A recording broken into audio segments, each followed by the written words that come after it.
Hey y'all, welcome to another App Store optimization session with Incipia. This is Gabe, and today we've got a special guest. We've got Steve Young from App Masters on the line. What's up, Gabe? Thanks for having me, man. Yeah, we're glad to chat about App Store optimization and get nerdy and just get interesting with it. Let's do it. Let's do it.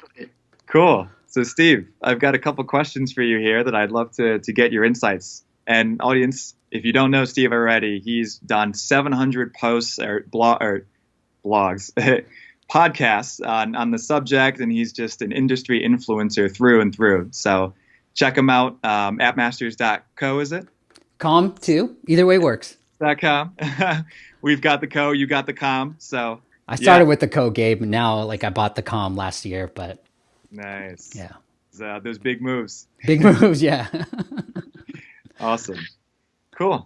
Well, first question, curious to know is, what do you think the single most important thing that app marketers ignore these days is?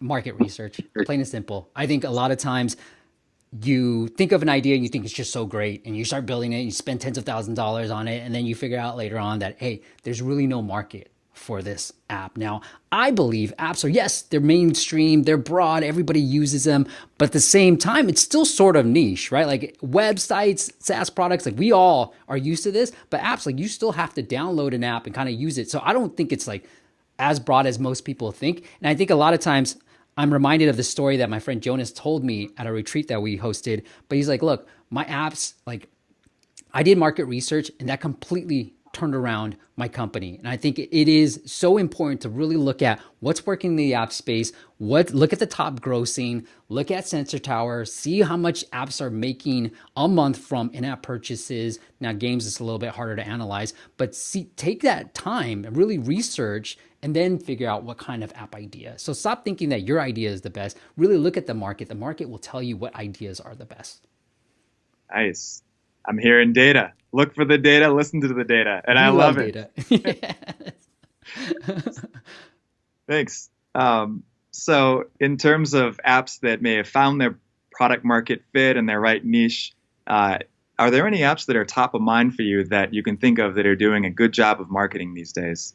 I look at the top charts and you can look at the top grossing, and that's how I would analyze it. Just like how you like data so much, Gabe, is analyze it. So I would say Voodoo. So I'm looking at a lot of their ads right now and like, oh, because there are so many games in the top charts for them. And so I'm looking at theirs really well. And then I look at like other ones that like Calm, for example, they're just making tons of money per month, like over, I forget what the last number was, but it's insane how much their money they're making. So you look at it within Sensor Tower, you can see the type of ads that they're running, and then you can kind of figure out, okay, do I want to go this route? Do I now want to go this route? And then within the Facebook ads, I know I've done a video about this, but if you go into your Facebook app on your phone, and then you go to any app or app page, and you go to their main page, and there's a little eye icon, and you click that, and then there will be an active ads section, and then you can search and look at through all the active ads, and you really do some analysis. But I would say those two come to mind.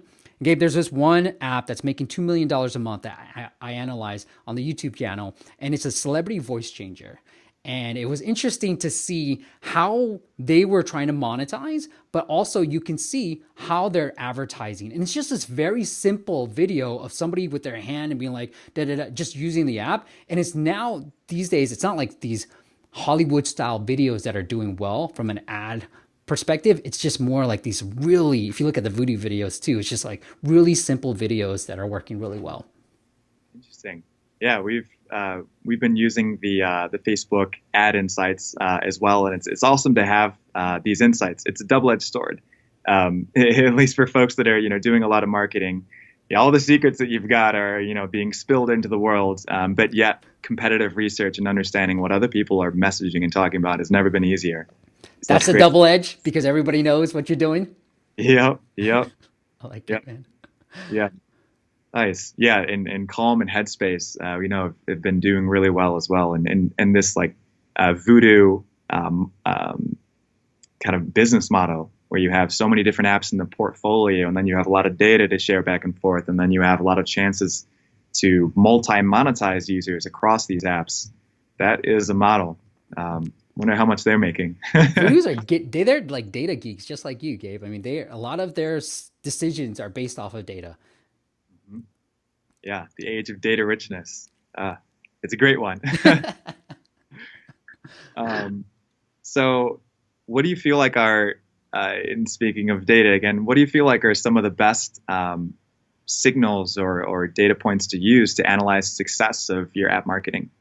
I think it really obviously comes down to retention. Like I think that is so important. You can make money and a living on apps if you've got a good retention. So I would really focus on that. I mean, I interviewed the Crossy Road creator and I asked him like, how do you think about monetization? What do you think about? I was like, dude, in the early days when I was thinking about the concept, all I was thinking about was retention. How am I going to get users back into the app? The monetization stuff will figure itself out. So I run, just like you, a lot of growth type of campaigns. But I think even with the success that we've been able to achieve through either Apple features or just growth hacking tens of thousands of downloads, if you're not retaining your users, I've got clients who are like, oh man, my retention sucks. But it's like, we got you an Apple feature. Like, what do you want? Like, there's only so much that we can do from a growth perspective. But if you're not retaining your users, it's really hard. So I want to really focus a lot of our content around retention. What are some things that are working? How do you bring people back? And so you can see like the podcast has shift from like really growth in the very start to now I'm trying to talk more about monetization and retention. That's absolutely true. We've been hearing and thinking more and more about where your ROI or your return on effort is best spent, and it's not filling the funnel with more and more and more and more users and not caring so much about what happens is do they drop through the funnel or not. On that topic, what are some of the ways that that apps can use to retain better users? We've got push notifications, of course, but is that the best method, or are there other ways? You know what? I think the one method that people are missing out on is email. Like you have so much data and really analyzing that data. So push, like, I don't know about you, Gabe, but I turn push off. Like I don't want to be bothered at all. But I use this case study that I've seen from Hotel Tonight where I was in the app. I was kind of like looking through some hotels in San Francisco and I like hearted one. I was like, I really like this one. And I closed it. And I like literally, I think it's literally like a minute later, I get an email and said, hey, are you still considering this hotel? And if you still want this deal, click this. And I was like, this is brilliant. And it's a great way of catching me, knowing what I did in the app, and then trying to get me back into it and leveraging the personalization. So it wasn't just like, hey, you still need a hotel for tonight? It was just like, are you still interested in blank hotel? And I think that's a missed opportunity that most people are not doing. A lot of the in-app stuff, like I'm obviously like things where you have to wait to get a certain thing to get people to come back. Those are obviously things that work well today. But I think the email channel is something that people keep thinking about push, but you're forgetting about email too. Interesting. I'm reminded as you talked about that, about the ubiquitous remarketing ad, the Nike shoe that follows you around. But yeah, that you have to pay money for that. Yeah. Once you've captured that person's contact, maybe you have the ESP costs, the micro cost to pay for, but so much better of an ROI if you can get them through that email channel than trying to pay for that user. What about you? Are you guys doing anything on the monetization or the retention side?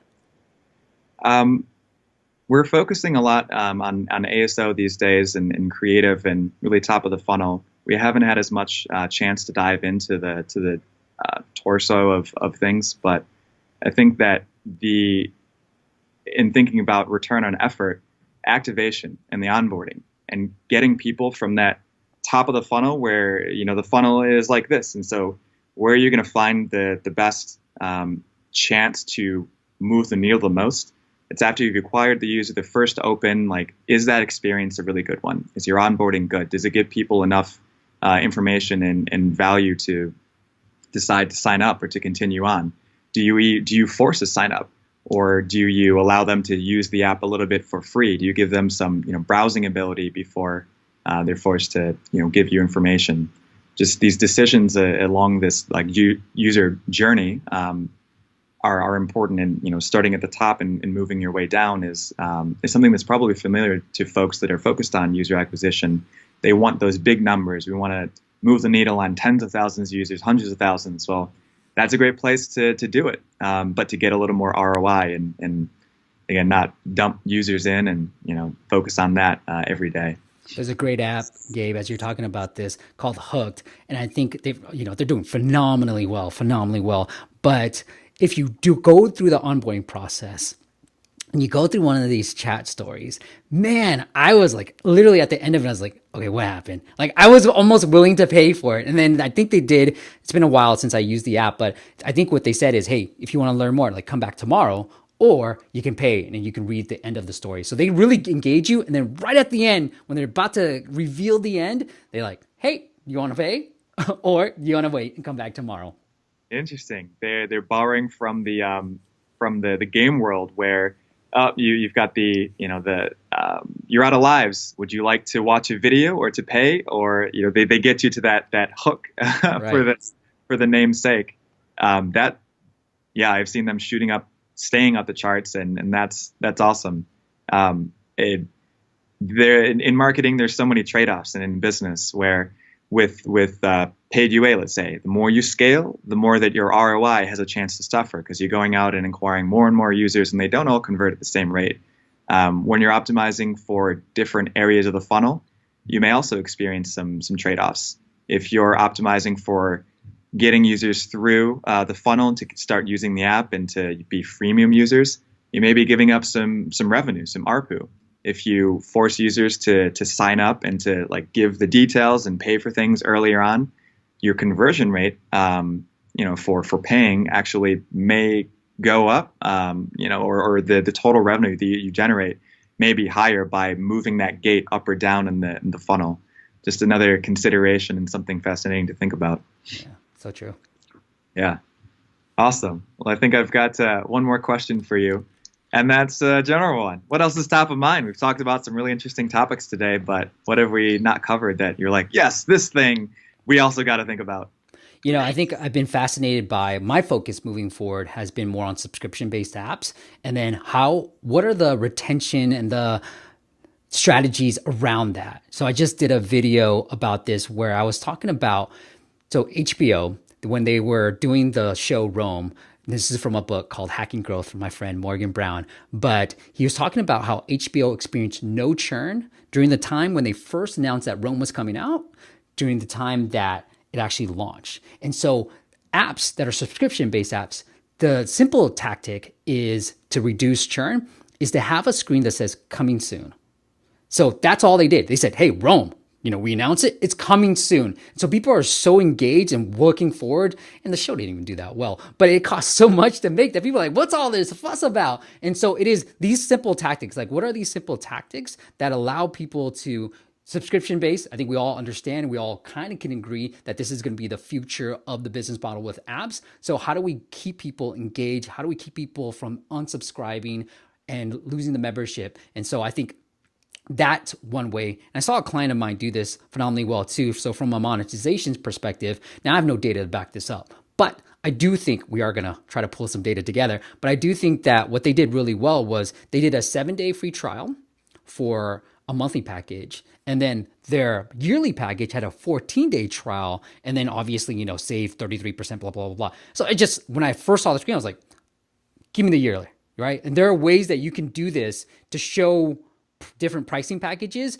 And I think the point that I've always tried to make, and I have studies on this, is value. Like, how do you show a pricing package that shows value? It's not so much the amount of the year or the month, it is value. That's all we're looking for. How do we easily tell where we're going to get the value? And I thought that was a great pricing page layout. Interesting. That is awesome. That is a great point. My head is spinning with so many questions and ideas, but as folks know, I may go down some rabbit holes, and I'll refrain from going down one tonight or today. So I think we can leave it with that. And thank you so much for hopping on to the Incipia channel and speaking some wisdom. This has been awesome. Thanks, thank you Gabe. for your time. Yeah, we got to do this more. I think you got some obviously some expansive knowledge when it comes to growth hacks and certain things in ASO. So we got to just keep exchanging knowledge on a regular basis. Yeah, I'm down. Let's do it.